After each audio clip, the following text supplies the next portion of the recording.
दोस्तों मैं आपको इसके बारे में बताऊंगा। अगला टॉपिक है केमशाफ्ट, यानी केमशाफ्ट के बारे में। अगला टॉपिक है क्रैंकशाफ्ट। इसके बाद fly wheel, fuel pump, water pump, cylinder head, gasket, piston ring और गजन पिन, वाल्व स्प्रिंग एवं लॉक। दोस्तों ये मेरे जो इंजन के मुख्य टॉपिक्स हैं, मुख्य भाग हैं, उनके बारे में ही बताऊंगा मैं दोस्तों। और ये मुख्य भाग हैं इसके, इनके बगैर इंजन जैसे कि पार्ट्स का प्रत्येक का अपना अपना कार्य होता है, लेकिन दोस्तों इसके ये सेंसिटिव पार्ट हैं, इनके द्वारा इंजन का चलना मुश्किल होता है। हालांकि सभी पार्ट्स इम्पोर्टेंट होते हैं, लेकिन ये ज़्यादा ही इम्पोर्टेंट पार्ट्स हैं। और दोस्तों इसके बारे में मैं आपको बताऊंगा और ये किस तरीके की इनकी बनावट होती है और कैसे कैसे कार्य करते हैं। तो देखिए दोस्तों आगे चलते हैं हम। पहला है सिलेंडर लाइनर। अब इसकी बनावट देखिए दोस्तों किस तरीके की होती है। ये लाइनर ये किसके अंदर रहता है? ब्लॉक के अंदर डाला जाता है। यदि हम डायरेक्ट ब्लॉक के अंदर ही हम पिस्टन को डाल देंगे तो दोस्तों ब्लॉक खराब हो जाएगा, तो इसके लिए लाइनर डाला जाता है और लाइनर के अंदर पिस्टन डाला जाता है, जिससे कि ये घिस जाए तो दोबारा से हम इसको रिप्लेस कर सकते हैं, यानी दूसरा इसके अंदर डाल सकते हैं। और इंजन की बनावट के हिसाब से ये अलग अलग होते हैं, इंजन की बनावट के आधार पर। देखिए दोस्तों जैसे कि 2 cylinder, 3 cylinder, 4 cylinder, 6 cylinder, 8 cylinder, तो ये 16 सिलेंडर, 12 सिलेंडर, तो ये सब अलग अलग बनावट के हिसाब से और मैन्युफैक्चरिंग के हिसाब से अलग अलग ये लाइनर होते हैं। इसके बाद देखिए दोस्तों piston ring, piston oil, connecting rod और गजन पिन। अब ये देखिए दोस्तों ये पिस्टन है, इसमें पिस्टन रिंग भी लगा हुआ है, कनेक्टिंग रॉड भी लगा हुआ है, और इसका जो सिरे हैं उसको क्या क्या नाम दिया गया है? पिस्टन। अभी देखिए पिस्टन में जो ऊपर की जो रिंग है कंप्रेशन रिंग, नीचे जो रिंग लगी हुई है वो लुबाइल की रिंग है। इससे जस्ट नीचे, यानी देखिए दोस्तों मैं आपको बात करूं, ये यहाँ पे पिस्टन बॉस क्या लगता है? यहाँ पे पिस्टन पिन लगता है। और देखिए दोस्तों ये कनेक्टिंग रॉड, इसका नाम क्या है? Connecting rod. इसके बाद देखिए दोस्तों ये इसका बिग एंड सिरा होता है कनेक्टिंग रॉड का, और ये वाला जो सिरा होता है जहाँ पिस्टन पिन लगती है इसमें आके जुड़ती है, तो इसको कौन सा है? स्मॉल एंड सिरा बोलते हैं दोस्तों। और ये पिस्टन, ये क्या होता है दोस्तों? पिस्टन। इसके बाद ये पिस्टन रिंग। तो देखिए मैं अभी आपको बताता हूँ क्या क्या नाम से इसको जानेंगे। तो देखिए दोस्तों ये पिस्टन रिंग है। कौन सी रिंग है? Piston ring. ये नीचे की ये जो है ऑयल रिंग, ये वाली कौन सी है? Oil ring. इसके बाद में ये पिस्टन हो गया, ये कनेक्टिंग रॉड हो गया, ये बिग एंड बेयरिंग हो गया, और ये स्मॉल एंड बेयरिंग जहाँ पर ये पिस्टन पिन के साथ में जुड़ता है, तो इसको ये नाम दिया गया है। तो देखिए दोस्तों अगला टॉपिक है सिलेंडर हेड। सिलेंडर हेड, तो देखिए दोस्तों सिलेंडर हेड ये सिलेंडर ब्लॉक को ढकने का कार्य करता है, और इसके साथ साथ इसमें वाल्व लगाए जाते हैं। वाटर जैकेट भी इसमें के अंदर होता है ठंडा करने के लिए इंजन को। और इसके बाद देखिए दोस्तों इस तरीके के अलग अलग, यानी कंपनियों का या अलग अलग कंपनियों की बनावट के आधार पर अलग अलग तरीके के ये सिलेंडर हेड होते हैं। तो ये देखिए दोस्तों ये सिलेंडर हेड है। अभी देखिए सिलेंडर हेड के अंदर ये वाल्व लगाए हुए हैं। कौन से क्या लगाए हुए हैं? वाल्व। ये क्या है? सभी वाल्व। अगला टॉपिक है कनेक्टिंग रॉड। ये कनेक्टिंग रॉड है। कनेक्टिंग रॉड मैंने अभी आपको बताया था स्मॉल एंड बेयरिंग। यहाँ पे कौन सी बेयरिंग लगती है? Small and bearing. और यहाँ पे कौन सी लगती है? Big and bearing.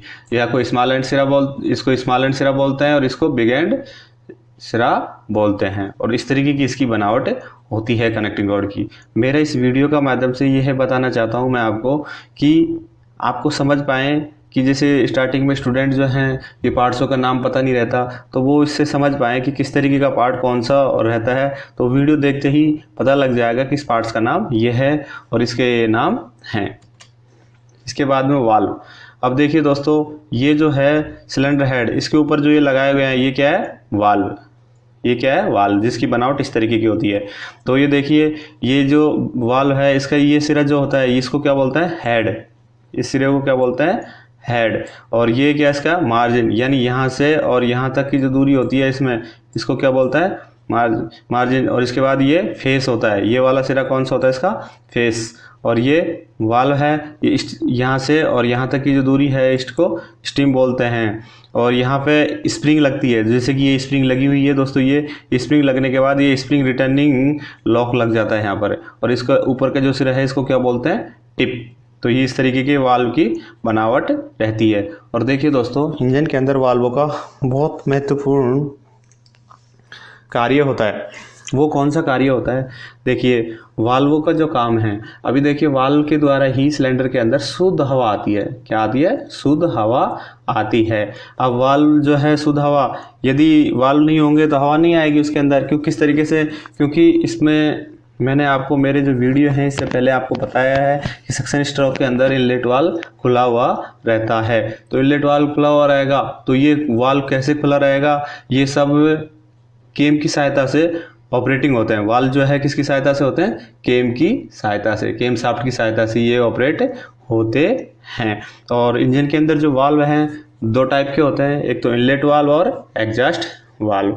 यदि टू स्ट्रोक इंजन रहेगा तो टू स्ट्रोक इंजन के अंदर वाल्व, इनलेट वाल्व की जगह क्या होता है, पोर्ट होता है। क्या होता है, पोर्ट। और एग्जॉस्ट वाल्व भी लगे हुए होते हैं, जैसे कि अभी रेलवे का जो लोको है, ये हाई हॉर्स पावर जो लोको है, उसके अंदर एग्जॉस्ट वाल्व दिए गए हैं, लेकिन इनलेट वाल्व की जगह क्या दिया हुआ है उसके अंदर, पोर्ट। जबकि टू स्ट्रोक इंजन जो होता है, जैसे टू सिलेंडर इंजन होता है, उसके अंदर क्या दिया है,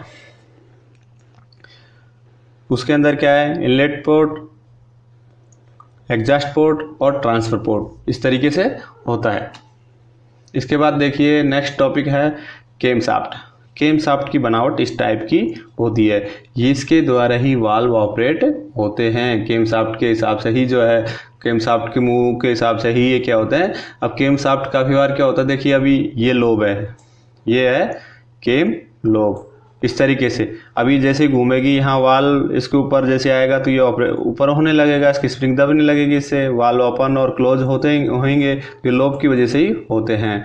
ये देखिए दोस्तों, इसके बाद में जो ये हिस्से हैं, ये इसको क्या बोलते हैं, केम जनरल। ये कौन से हिस्से हैं, केम जनरल बोलते हैं इनको, है ना दोस्तों। इसके बाद में केम शाफ्ट पोजीशन सेंसर होता है इधर। इसके बाद ये जो है इसको थ्रस्ट बोलते हैं अपन, क्या बोलते हैं, थ्रस्ट। और ये केम लोब जो अभी मैंने बताया आपको, ये वाला, ये क्या है, केम लोब होते हैं। यानी दूसरी बात मैं आपको बता देना चाहता हूँ, केम शाफ्ट यदि टेढ़ी मेढ़ी होगी तो वाल्व सही तरीके से ऑपरेट नहीं होंगे, नहीं खुलेंगे। तो इसकी वजह से क्या होगा कि समय पर उसमें हवा नहीं आ पाएगी, ठीक है, एग्जॉस्ट गैसें समय पर नहीं निकल पाएंगी। तो इस तरीके से ये बहुत रहता है, इसका सेंसिटिव पार्ट होता है इंजन का ये। और इसके अंदर इसका टेढ़ापन को नापने के लिए ये गेज से नापा जाता है, केम शाफ्ट सीधेपन की जांच। इसके बाद देखिए क्रैंक शाफ्ट। देखिए दोस्तों, इंजन का ये सबसे अति महत्वपूर्ण पार्ट्स होता है और इसी के इंजन है वो चलता है। देखिए दोस्तों, यदि ये सही तरीके से काम नहीं करेगा तो इससे पिस्टन टूट जाएगा, कनेक्टिंग रॉड टूट जाएगा और सही तरीके से इंजन काम नहीं करेगा। तो बहुत सेंसिटिव पार्ट्स होता है और सबसे महंगा पार्ट्स भी होता है। तो देखिए दोस्तों, देखिए अभी आपको ये पता करना है क्रैंक शाफ्ट में ये कितना सिलेंडर का क्रैंक शाफ्ट है। तो कैसा पता करेंगे, तो देखिए दोस्तों, सबसे पहले हम इसके क्रैंक पिन को गिनेंगे। तो देखिए क्रैंक पिन एक तो ये हो गया इसका, एक दूसरा क्रैंक पिन ये हो गया, एक क्रैंक पिन ये हो गया और एक क्रैंक पिन ये हो गया। तो ये कितने सिलेंडर का इंजन है, कितने सिलेंडर का होगा, ये 4 सिलेंडर इंजन का होगा।